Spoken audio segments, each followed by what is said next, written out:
Hello, everyone. I'm Leslie Van Zandt, Chief Advancement Officer at WAMU. It is my pleasure to welcome you to the October Diane Rehm Book Club. Today, Diane hosts Richard Powers for a discussion of his latest work, Playground. Powers is the author of 14 novels, including The Overstory, winner of the 2019 Pulitzer Prize. He is also the recipient of a National Book Award and a MacArthur Genius Grant. With Playground, Powers returns to themes that might sound familiar to those who know his work: technology and nature. Specifically, the impact of an artificial intelligence has on our lives and the majesty of the Earth's oceans. We're so thrilled he is here today. But before the conversation starts, a few reminders. If you'd like to ask a question, please do so using the Q&A function found at the bottom of your Zoom screen. If you'd like to use closed captioning, please click on the CC button, which is also found at the bottom of your Zoom screen. Like everything we do at WAMU, this book club would not be possible without your support. If you enjoy the discussion today, please consider making a gift online by visiting wamu.org/donate. And now, please join me in welcoming Diane and Richard Powers.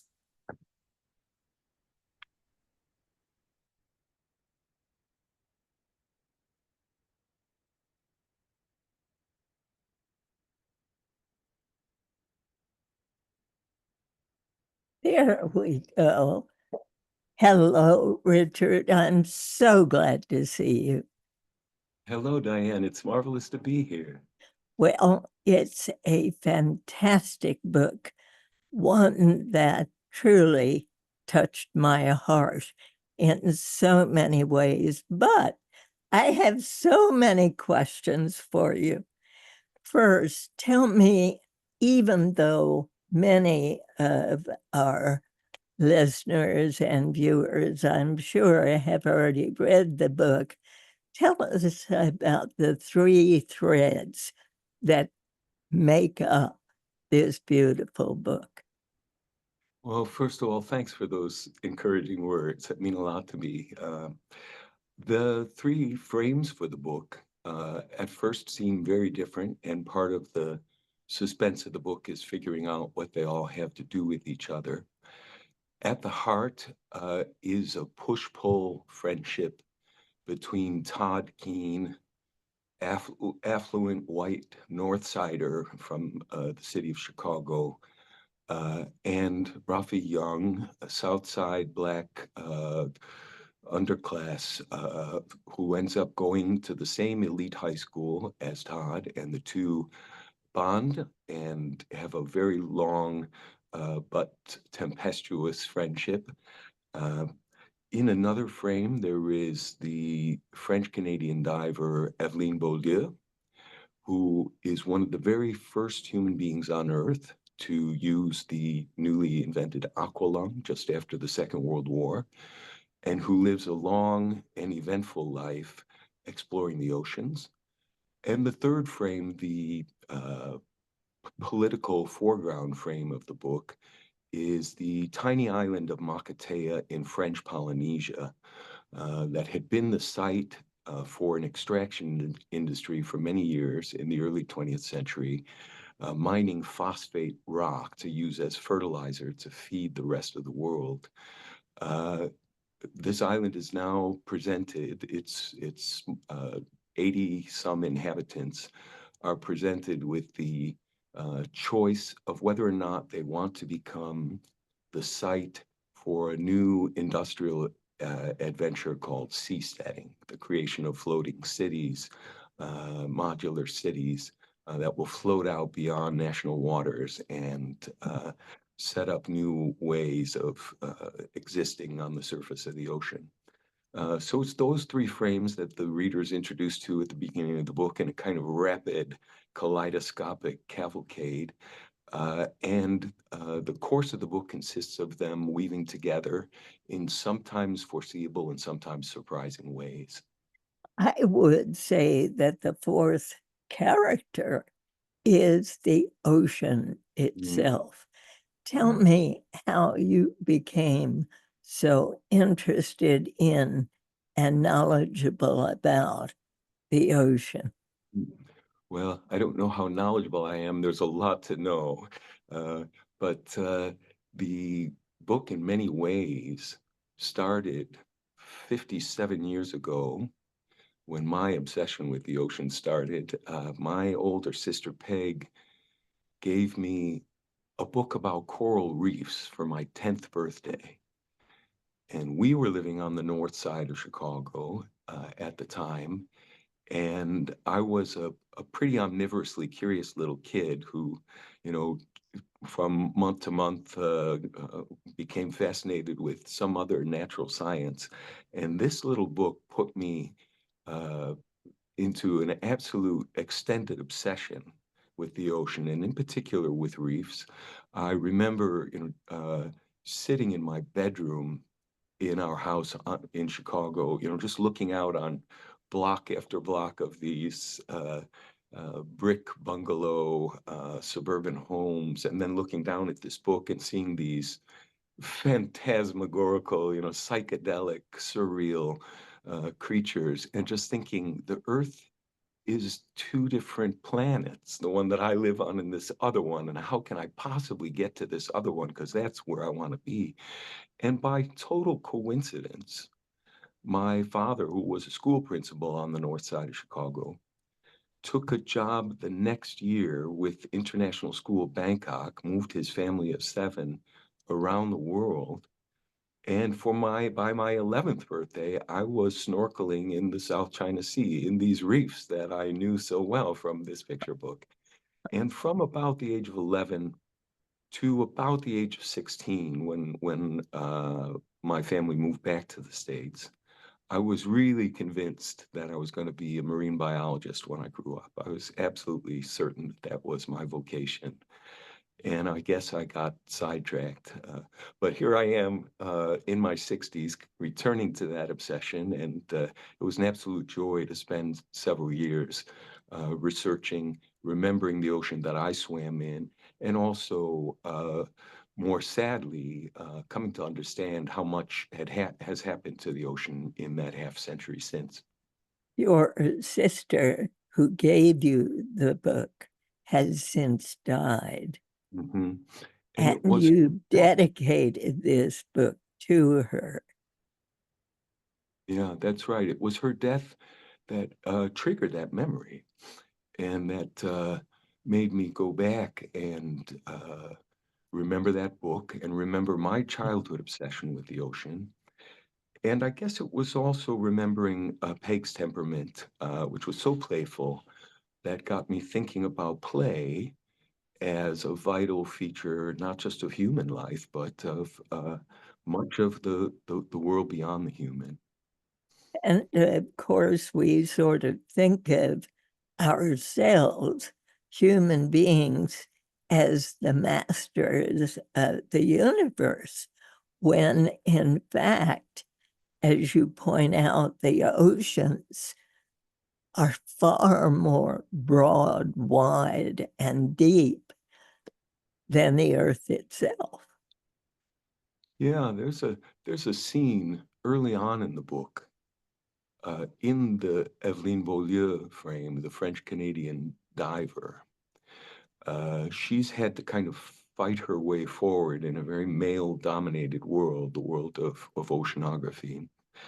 Uh, but she has landed a job on a research ship, and they're off the coast of Guam in 1960 when they hear about this extraordinary endeavor on the part of 2 explorers, Picard and Walsh, going down to the bottom of the ocean, at the very bottom of the Challenger Deep, the Marianas Trench. And that's 7 miles down. And it takes Picard and Walsh 5 hours to go down in this tiny little sphere that's just big enough for them to kind of cram into elbow to elbow. And what's astonishing to all these oceanographers when they hear this news is that for this 5 hour journey down 7 miles to the bottom of the ocean, Picard and Walsh see life all the way down. And so Eveline and her colleagues are sitting on this boat, in 1960. And, no oceanographer even knows the average depth of the ocean, but they guess it to be, over 2 miles deep. And they're doing the math, and they're saying, if the ocean covers 3/4 of the Earth's surface, and it's over 2 miles deep on average across that, and all of that depth is inhabited, that means 99% of the biosphere of the Earth is underwater. And they also know that life had been exploring, experimenting, unfolding for 3 billion years in the oceans before large life even came up on land. And so the realization is that we here on land are incredible latecomers, and we're living on just a tiny little strange fraction that doesn't resemble at all the main show, the center ring of life on Earth. And later in the book, I quote a wonderful line by Arthur C. Clarke, who says, how inappropriate of us to call this planet Earth when clearly it is ocean. Huh. Clearly it is ocean. Evelyn has rather an odd introduction to water and being underwater. Talk about how her father introduced her to water. So she's a very timid girl. She's traumatized by the Second World War. Her uncle has been killed in a Canadian naval action in the Pacific. Her mother has a nervous breakdown as a result. She is very timid by nature. She's the kind of girl who's afraid to step on the cracks in the sidewalk. She goes to bed at night terrified that the Virgin Mary is going to pop out of her closet and make her have religious revelations. So her father comes up with this idea. Her father is an engineer, and he works for Jacques Cousteau's collaborator in the invention of this aqualung. And they're in Montreal, which is the North American headquarters for the manufacture of the aqualung. And he gets this idea that perhaps letting Evelyn have a shot at trying out this new invention will give her some confidence. She's a very tall girl. She hunches over to try to compensate for her height. She's gangly. She's awkward. Her father straps one of these prototype aqualungs onto her back and tosses her into a test pool in the offices in Montreal. And underwater, she discovers this is her medium. She's graceful down here. She can move effortlessly. There's no noise. The assaults, the press of anxiety and tension that she finds above water is gone. And that starts a lifelong love affair, decades and decades of diving, where she's basically reborn in this new medium, and she starts her life again. And that leads her to write a book about the ocean, what she sees beneath. And to our next character, Todd, at 10 or so, wins a game against his father.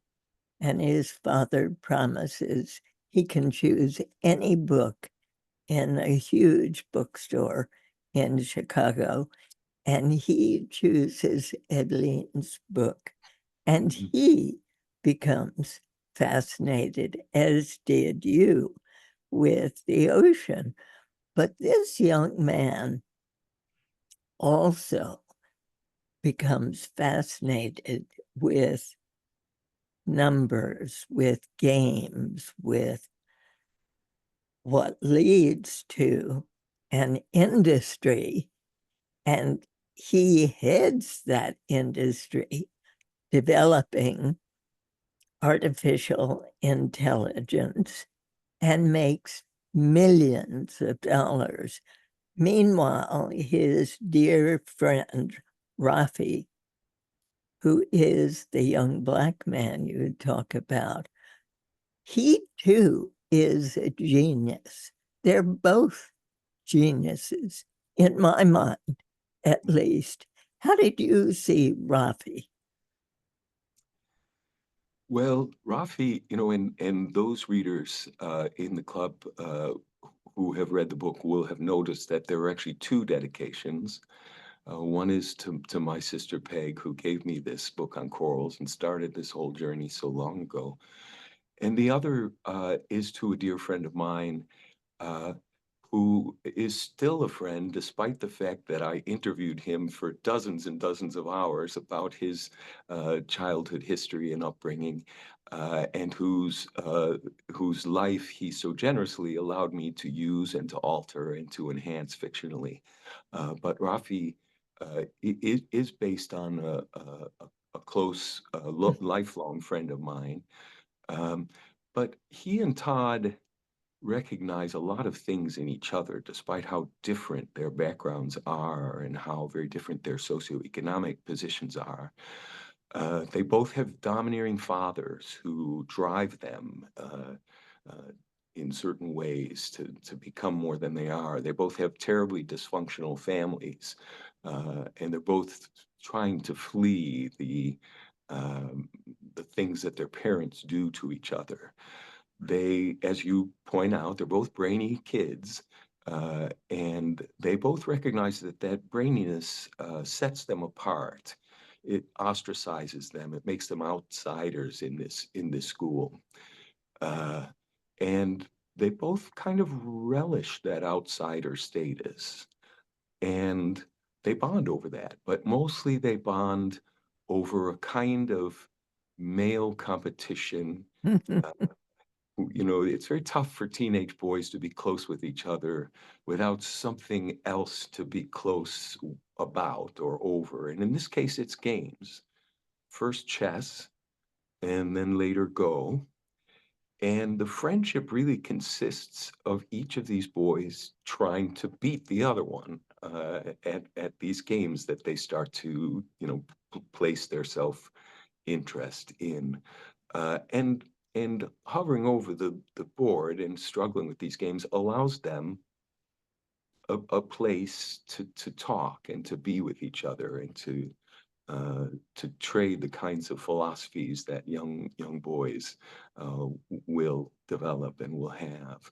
But Rafi's path is very different than Todd's. Todd, as you Very. say, yeah, I mean, Todd, you pointed out that Todd looks to programming, mathematics, formal systems for his way of stabilizing his catastrophic home life, giving him mastery and control and a sense of location in the world, stability. Rafi finds his identity and his stability in reading. His father has drilled him hard in reading, wants him to be able to compete in a white-dominated world, wants him to have a leg up in this world that's going to be so challenging. And Rafi becomes a precocious reader, and he finds, first in poetry and later in fiction, his own way of finding himself, of stabilizing his world, of escaping the chaos of his own household. But because each of these boys has chosen such a very different path, their push-pull friendship also consists of trying to convince the other that their way of seeing the world is the superior one. Indeed. And then a young woman enters the picture. How does Ina affect their friendship? Mm. So that the boys go from their Chicago elite high school down to the University of Illinois together. And they're roommates down there when Rafi meets and falls in love with Ina. Todd, who I believe is pretty seriously in love with Rafi, also falls for Ina. And for a while, there's a kind of golden age in this friendship where Ina, who is a a Pacific Islander. Her mother is Tahitian. Her father is an American Navy man. She becomes the middle good-humored fulcrum. She's an artist. She's a visual artist. She knows how to control these guys, how to tease them, how to coax the best parts of their personalities out.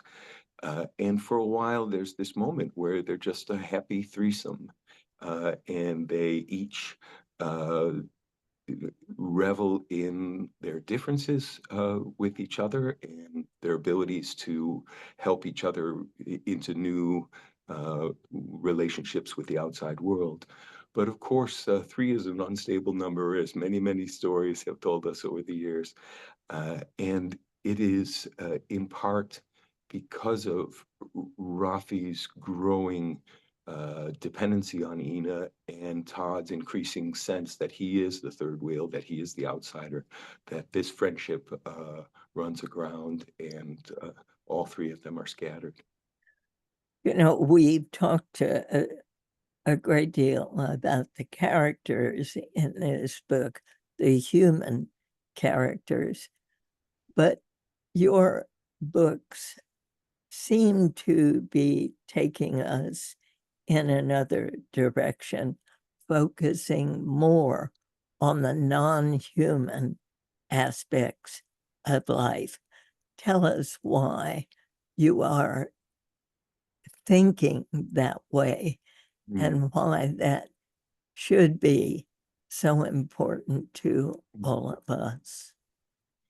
You're absolutely right. I mean, increasingly over my career, and especially in these last three books, I've been trying to write stories that reintroduce humans into the complex network of the more than human world. I think of these last three books in particular as a kind of triptych that I would call anti-human exceptionalist. That is, books that have tried to promote the world beyond the human to center stage, to place the non-human into dramatic relationships with the human characters. And, that sounds like a new kind of project, but in fact, it's a very old one. I realized, I guess in my early 30s, when I was well into my career as a novelist, that most of the literary fiction that I was reading treated the world as if we were the only inhabitants. We were the only interesting story. And I could read book after book, week after week, month after month, and be mistaken in thinking, had I come from another planet and read these stories, that there were no other species in this world, and that the task of human beings was simply to try to figure out the tensions inside their own selves and between one another, and the whole notion that humans had to make a place in this world that was so complex and so large and so ambivalent to the human project, that whole way of thinking about the world had disappeared from human concern. And when I began to think about this, it struck me that this was a very new thing in literature, that literature that tried to tell the human story as if it were a separate, isolated, autonomous thing had only come onto the world stage a long time, like within the last 2 centuries. But for a long time before that, most people in most parts of the world, for most of human history, were telling very different kinds of stories. It would never have occurred to storytellers in any indigenous tradition, for instance, to try to tell stories about who we are and where we are without bringing in the neighbors, without bringing in place and location, the living world. And what I've been doing since the Overstory is to try to rejoin, the novel as a modern form to these older, longer traditions. And this would be a perfect place, if you would, to read from page 58, beginning with the word mantis to us, to the end of that chapter. Very good. So in this passage, the French Canadian diver, who's now an old woman, is diving off the coast of a small island in French Polynesia. As she's researching the role of play in underwater animals in particular, but in manta rays in specific. Mantas were disappearing from places throughout the Pacific where they had once been numerous. Even now, not far from where Evie swam, shadowy boats with captive crews were busy poaching rays, and the impoverished country had no money to police the illegal trade.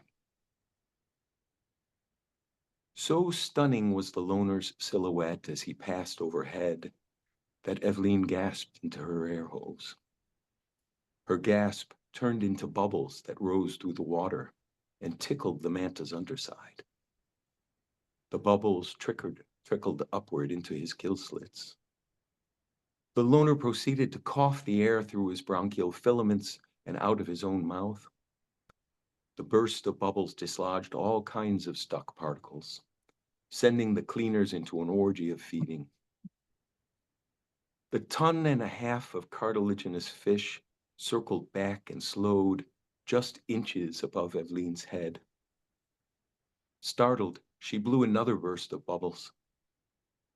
The ray drew them into his gills and blew them back out. There were no more trapped particles to dislodge, but the loner persisted. What had been a purely functional maneuver had become something else, novelty-seeking, or enjoyment of the feel of the air's caress. The fish banked back around for one more go. Approaching, he studied her with his huge doe eyes. Eveline exhaled another column of bubbles. This time, the loner simply swiped at the bubbles with his left pectoral fin for the sheer pleasure of dispersing them. The behavior floored her, although a part of her knew it shouldn't. Mantas had a brain-to-body ratio far higher than most fish, as high as many mammals. A giant oceanic manta ray brain was the largest and heaviest of any animal that breathed water. The telencephalon and cerebellum, parts of the brain devoted in mammals to higher functioning, were enormous. And this remarkable brain was wrapped in a rete mirabile, a miraculous net of blood vessels that would keep the loner's neurons warm to depths of almost 1/2 mile. Years of study had convinced Eveline that mantas were far smarter than the world suspected. She had spent too many decades of close observation to be cowed any longer by the prohibition against anthropomorphism. What began centuries ago as a healthy safeguard against projection had become an insidious contributor to human exceptionalism. The belief that nothing else on earth was like us in any way. At her age, Eveline Beaulieu had no more time for demure self-censorship. A good empiricist, she felt no qualms about giving the behavior in front of her a name. The way the loner toyed with her air bubbles was clear enough. Call it what the evidence suggested. Call it what it looked like. The giant bird-like fish was playing. Play was evolution's way of building brains, and any creature with a brain as developed as a giant oceanic manta surely used it.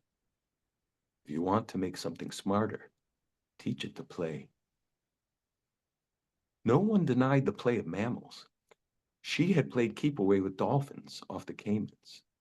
She'd watched bears wrestle and lions dance, a colt and an elk calf play catch, and chimps bluffing each other in something that looked like three-card Monte.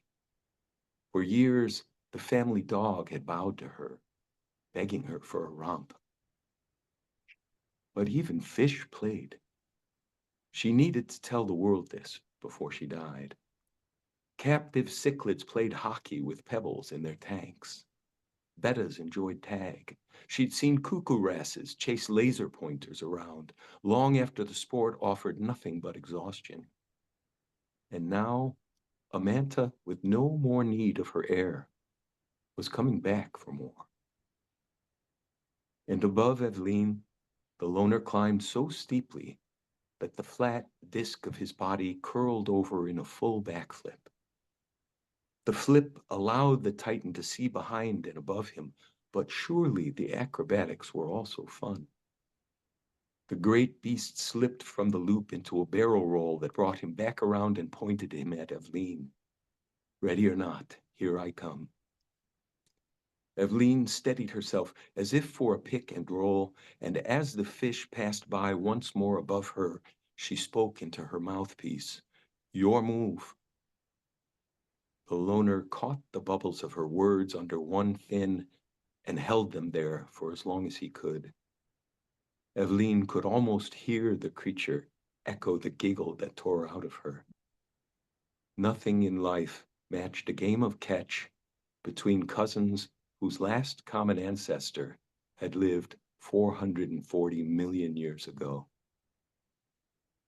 Just breathtaking, really, in its imagery. And I both read and listened to the book and found myself laughing out loud with that notion of the manta with its fin sort of swiping back. Mm. So we acknowledge this kind of power with dogs as we treat them, as we raise them. You met my little Bella earlier, but you believe that every creature, both on the earth and beneath the earth, in the ocean, has some measure of learning that it could teach us. Well, I believe that that ability pervades the taxonomic tree and goes quite farther than most of us probably think. So this scene based on the manta ray play was something that I read about more than once in my research for the book. And it's startling to think, that creatures as distantly related to us as fish have behaviors that are very playful, very curious. But the play impulse is a lot older and actually goes even farther across the taxonomic tree to even more distant relatives. I mean, I was reading about octopuses. There were two marine biologists who had written a paper about an octopus in captivity in a tank that had flow to it.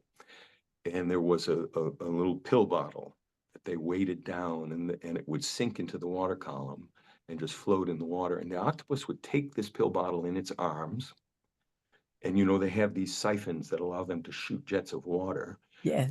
It would use that siphon and it would shoot the pill bottle into the flow of the tank so that the bottle would travel outwards and then come back on the flow and it would catch the bottle and it would shoot it out again and it would catch the bottle and it would do it again and again, just like it was shooting basketball hoops.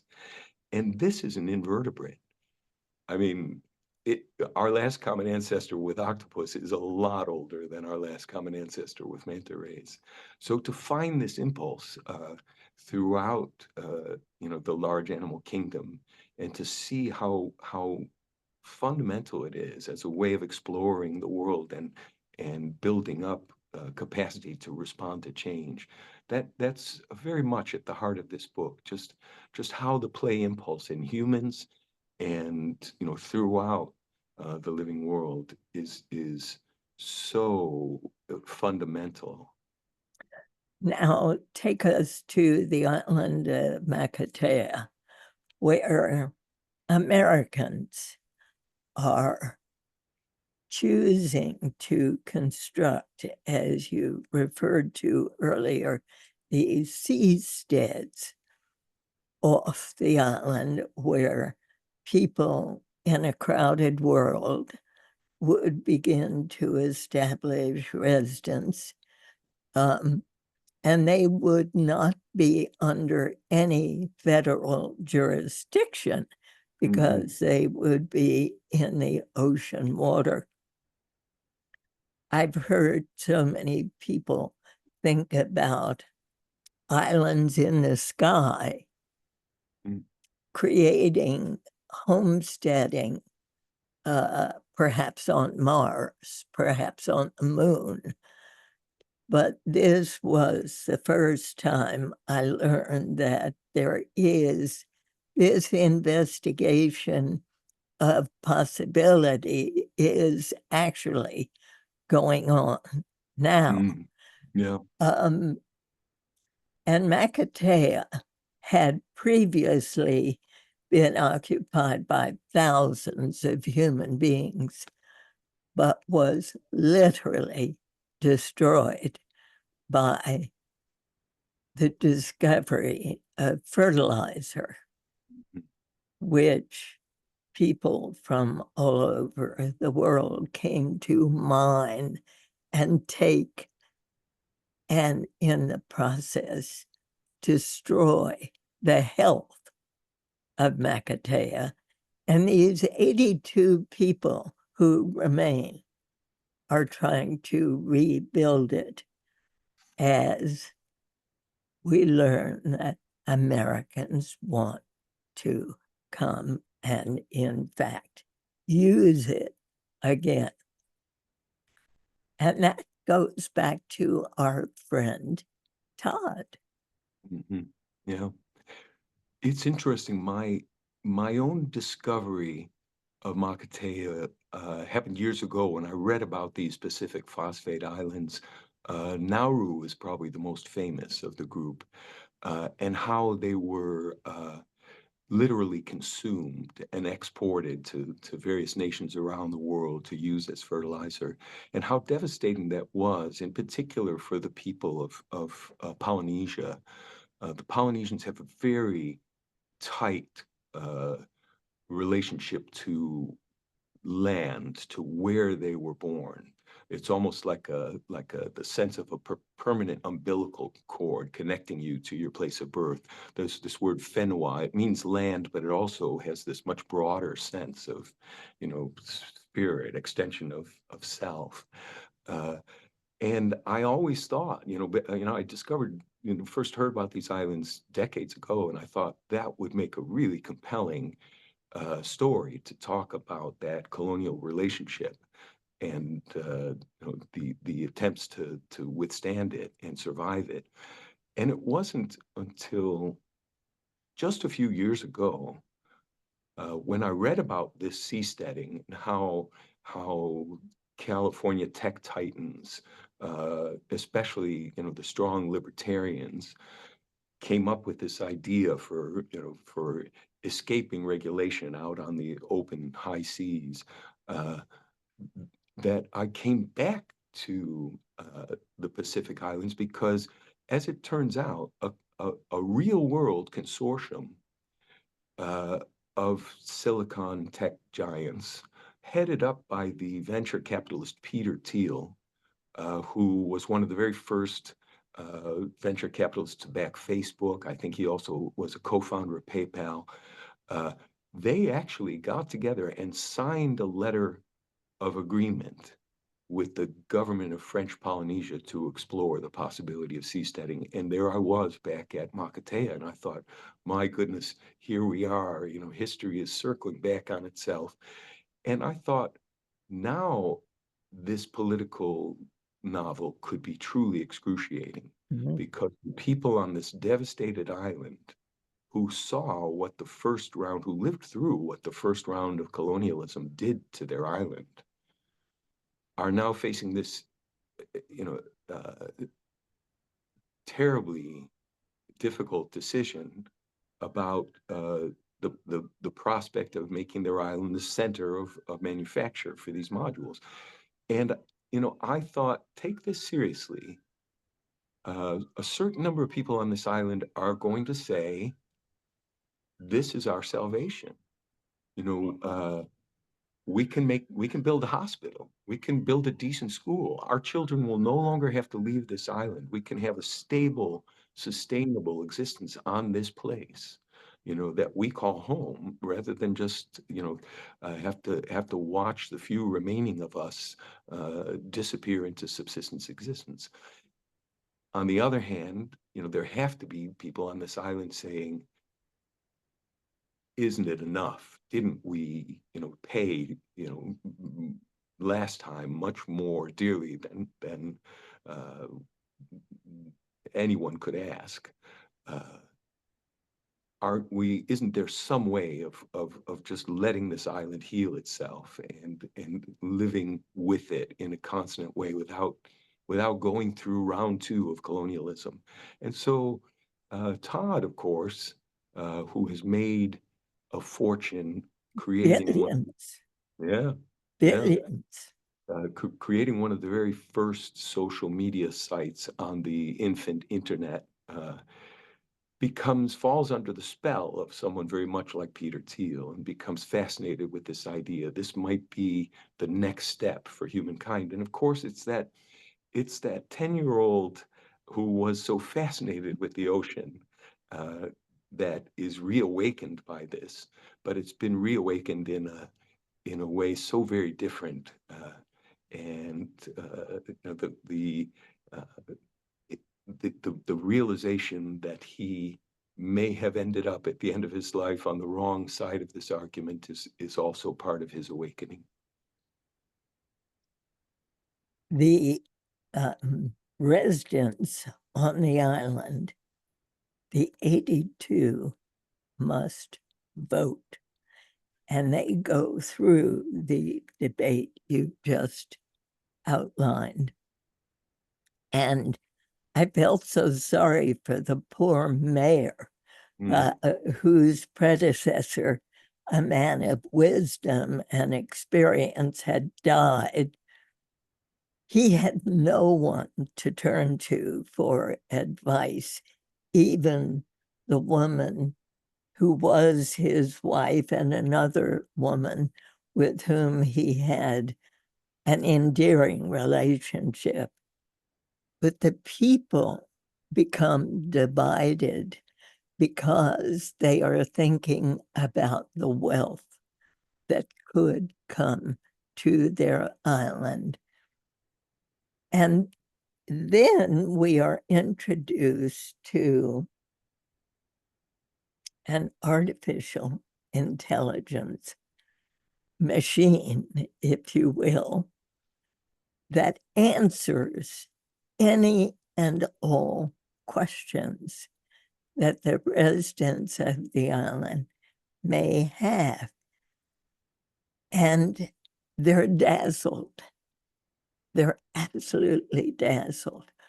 But we should say that in the telling of this story, Ina and Rafi are among the residents of the island.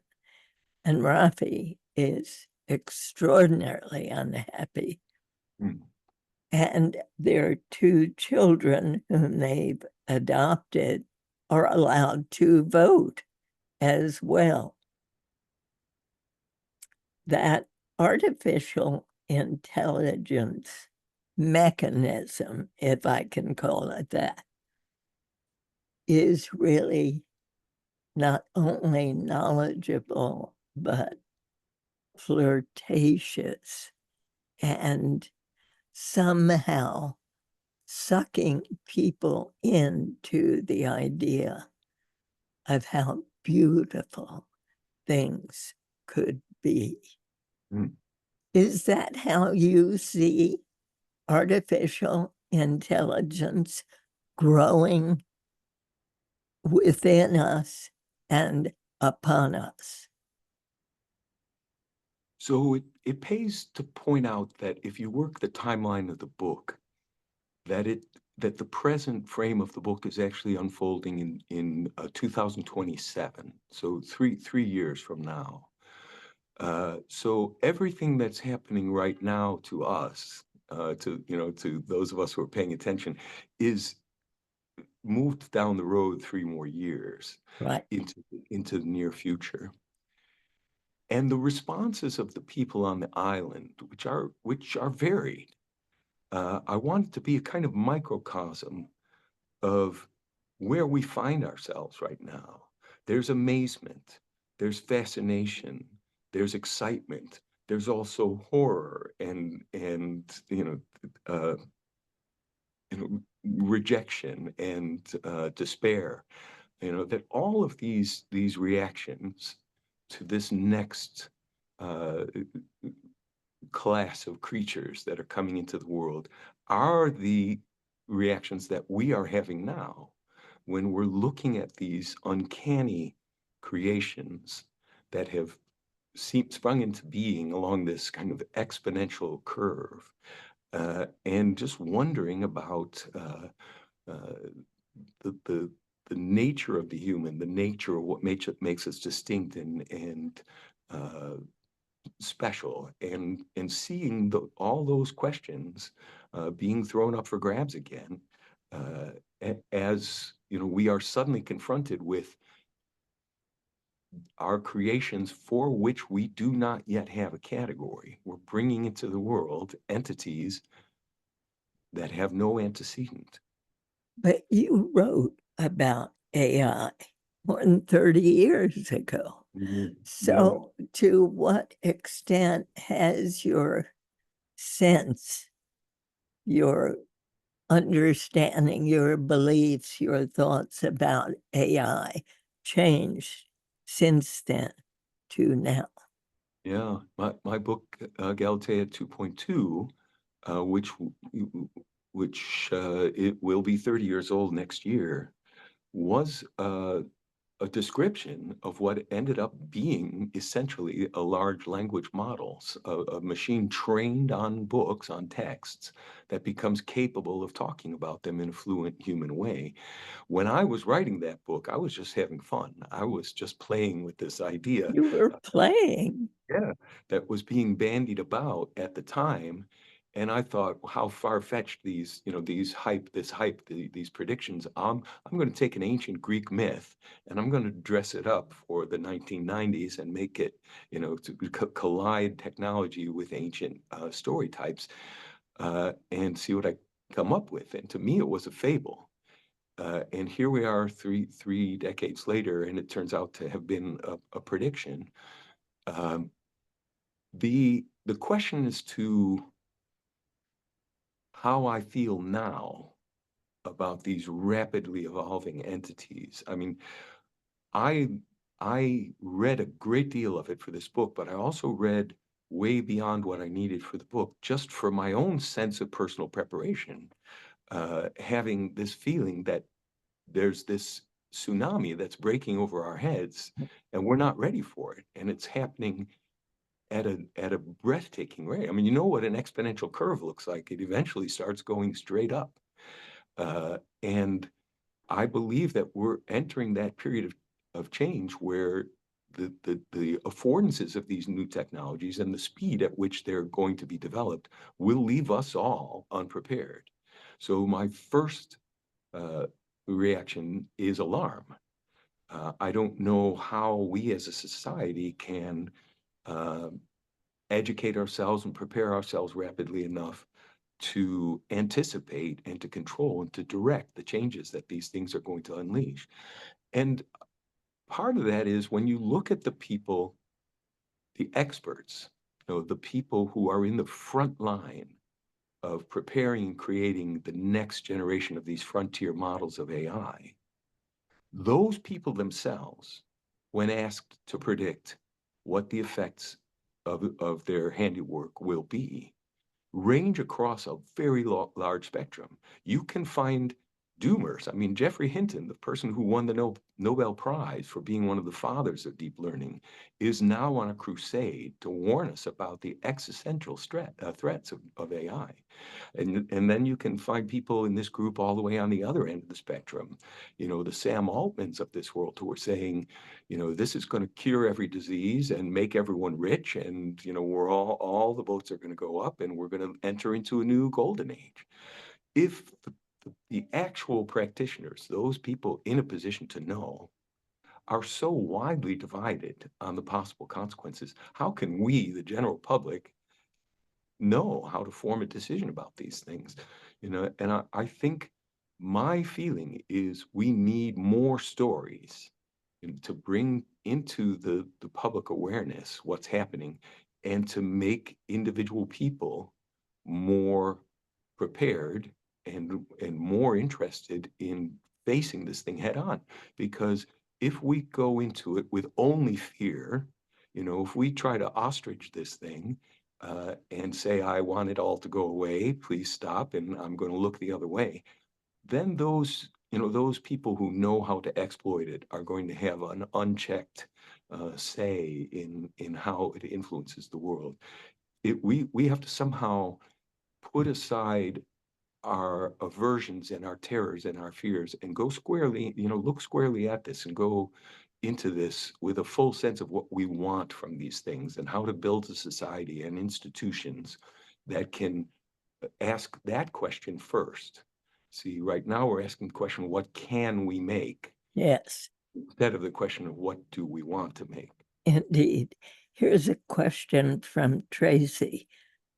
She says, I still haven't figured out the ending. Did this happen, or was it invented by AI? Please enlighten us. And as part of that enlightening, Rick, would you please read for us on page 371? There's there is a paragraph. Sure, I think I have it here. Okay. Yeah. So this happens toward the end of the book, when Right. some of the mystery of exactly what's going on is starting to Unfold. it's starting to reveal itself to the reader. And this is in Todd's section, one of the sections that he narrates in first person.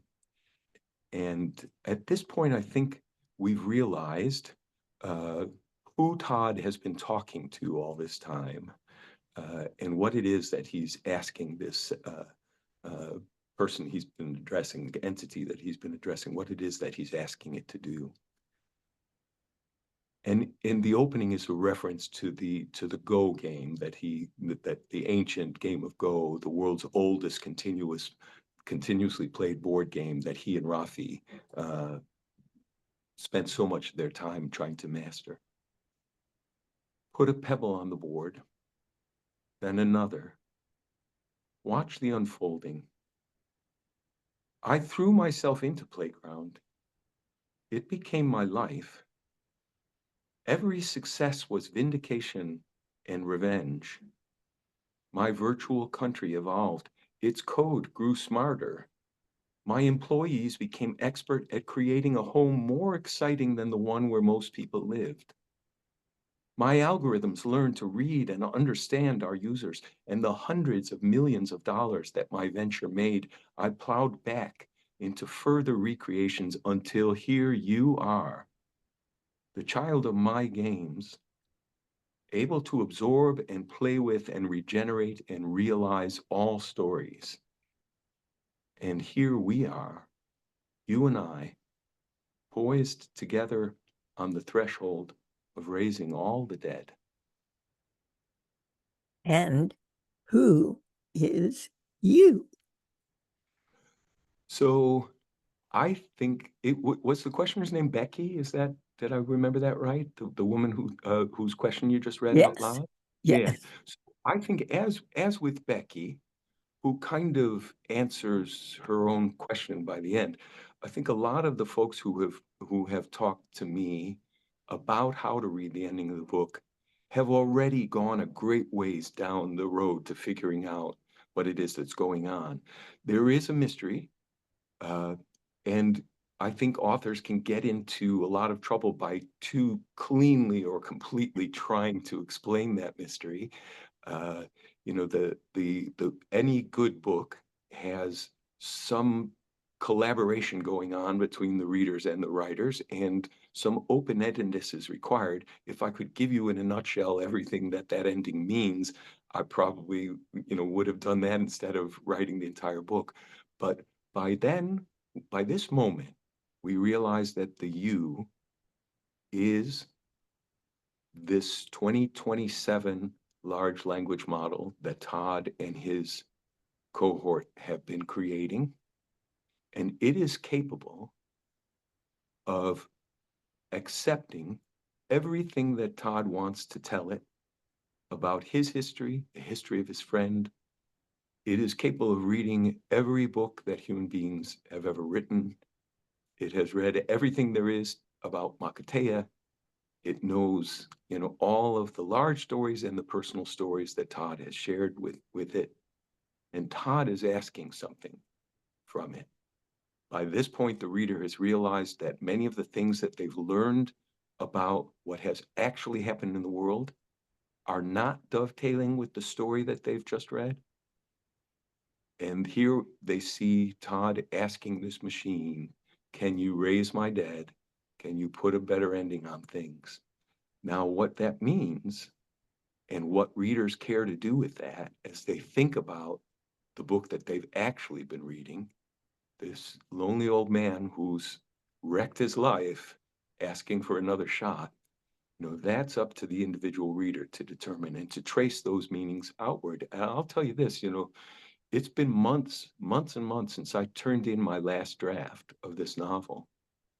But I still find myself thinking sometimes, oh, wait, that means, and as I contemplate having to reconsider the nature of the book, I am still now coming up with new ahas about what. That's very interesting, and we should give credit to Tracy for that question. I want you to know that the producer of this program, Allison Brody, and I have been debating the end of this book since yesterday morning at 11 a.m., and it continued even until today. The Atlantic magazine, in its review, do you think it gave away too much? Yes, I would have preferred.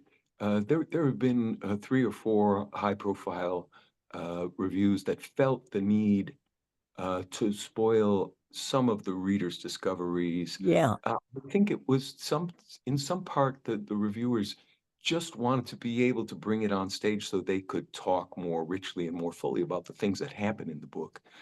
But the ideal experience of the book would be not hearing any of that in advance and allowing that gradual discovery to have an emotional effect on them. And then later on you can go and see what other people say and interpret how they I actually think this is true for just about any novel. I don't like to read reviews of any kind before I read the book. It's simply I want to have that original private relationship to the text before I And get into. And that's what I had Yeah. until Allison and I began talking, and we had totally different perspectives. I think I'm coming more to hers at this point. But no matter, Richard Powers, this is just a fantastic book. And I can't thank you enough for being here with me today. It was a great pleasure for me, and thanks for that encouragement. I really appreciate it. I'll be looking forward to your next book. And thanks to all of you who joined the book club today. Our next meeting will be on November the 20th. Amor Tells, author of A Man in Moscow, joins me for a discussion of his latest work, Table for Two. I hope you can join us for that discussion. Until next month, I'm Diane Rehm.